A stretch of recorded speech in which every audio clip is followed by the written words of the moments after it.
ঘাটাল আর চন্দ্রকোনার ছবিটা আপনারা তো দেখলেন, এবার চলুন আরো একটা ছবি আপনাদেরকে দেখায়। দেখুন এই যে ছবি দেখছেন, এটা বসিরহাটের মোক্ষদা আদর্শ জিএসএফপি স্কুল। স্কুলটি দেখুন একেবারে জলমগ্ন, আর এই অবস্থা কিন্তু 1 মাস ধরে। ক্লাসরুম বলুন, স্কুল এবং শৌচালয় সবকিছুই কিন্তু একেবারে জলমগ্ন, আর এভাবেই জল পাড়িয়ে ক্লাস করতে হয় পড়ুয়াদের। বেহাল নিকাশি, জলমগ্ন স্কুল চত্বর। বসিরহাটের মোক্ষদা আদর্শ জিএসএফপি স্কুল পুকুরের মধ্যে স্কুল কিনা বোঝাই দায়, কারণ জলে ডুবেছে। দেখুন চেয়ার টেবিল সবই তো একেবারে জলে ডুবে গেছে, এমনকি রান্নাঘর শৌচালয় সবই জলে ডুবে গেছে। আর দীর্ঘদিন জল জমে থাকায় এভাবেই মশার আঁতুর ঘর তৈরি হয়েছে স্কুল। কতটা দুর্ভোগে রয়েছে পড়ুয়ারা, কিভাবে ক্লাস করছেন, শিক্ষকরাই বা কিভাবে ক্লাস নিচ্ছেন, চলুন শোনা যাক একবার। খুব অবস্থা খারাপ, এত যে জল, মানে সবাই পড়ে যাওয়ার ভয়, বাথরুমে টাথরুমেও যাওয়া যাচ্ছে না। আর মিড ডে মিলের ঘরে যে এত জল, তা যাওয়াই যাচ্ছে না, জল পুরো ভর্তিতে। তাই জন্য উপরে খাওয়া দাওয়ার ব্যবস্থা হয়েছে।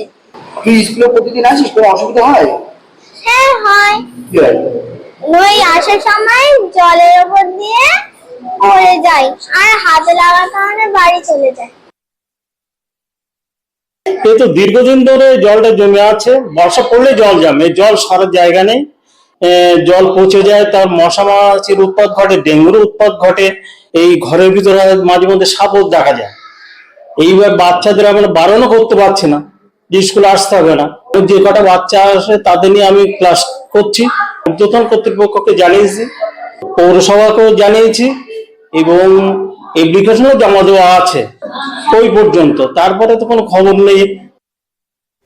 প্রতিনিধি অনুপম এই মুহূর্তে আমাদের সঙ্গে রয়েছেন। অনুপম, যে ছবি আমরা দেখছি, একে তো মশার আঁতুর ঘর বোঝাই যাচ্ছে, এবং অন্যদিকে আবার এই জমা জলে সাপের ভয়ও আসছে।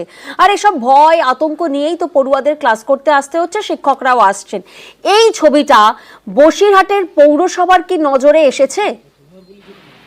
হ্যাঁ দেখো, এই যে বসিরহাটের ভ্যাবলার যে মোক্ষদা আদর্শ জিএসএফপি স্কুল, এই স্কুলটাকে প্রায় 1 মাস ধরে এই একই রকম অবস্থা। স্কুলটা পুকুরের মধ্যে না পুকুর স্কুলের মধ্যে, সেটাই বোঝা বড় দায়।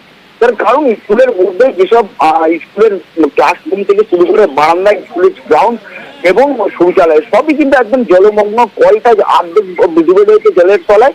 স্কুলের ছাত্রছাত্রীরা এই জলের মধ্যেই স্কুলে আসছে, কিছু সংখ্যক স্কুলে আসছে ছাত্রছাত্রীরা। তার কারণে এই স্কুলে 122 জন হচ্ছে ছাত্রছাত্রী, তার মধ্যে আমাদের ক্যামেরায় 8 জন ছাত্রছাত্রী ধরা পড়েছে। আর কিন্তু কেউ ভয়ে আসছে না, বা তার অভিভাবকরা তারা ভয়ে পাঠাচ্ছে না। তার কারণ এই জলে সাপ পোকামাকড় সবই ঘুরে বেড়াচ্ছে। আর যেহেতু 1 মাস ধরে জল ভর্তি হয়ে রয়েছে, সেই কারণে কিন্তু খুব স্বাভাবিক। অনুপম, অভিভাবকরা কিভাবে পাঠাবেন যেখানে স্কুল একেবারে রোগের আতুরঘর হয়ে রয়েছে? সেই প্রশ্নটা তো উঠছে। বসিরহাট পৌরসভার চেয়ারম্যান অদিতি মিত্র কি বলছে শোনা যাক। জলটা নামানোর জন্য তো আমরা করেছি, তাহলে আমার কাছে এসেছিল কিনা আমি কিন্তু মনে করে বলতে পারছি না। আর জল না নামলে তো এগুলো কিছুই করতে পারবো না। আমি জলটা নামলে ব্লিচিং দিয়ে পরিষ্কার করে স্কুলটা তো ডিসইনফেক্ট করে দেবো, কিন্তু তার সাথে সাথে যাতে উঁচু করেও দেবো জলগুলো, যাতে পরবর্তীকালে আর না জমে। কারণ স্কুলে বাচ্চাদের ভবিষ্যৎটা তো আগে দেখতে হবে।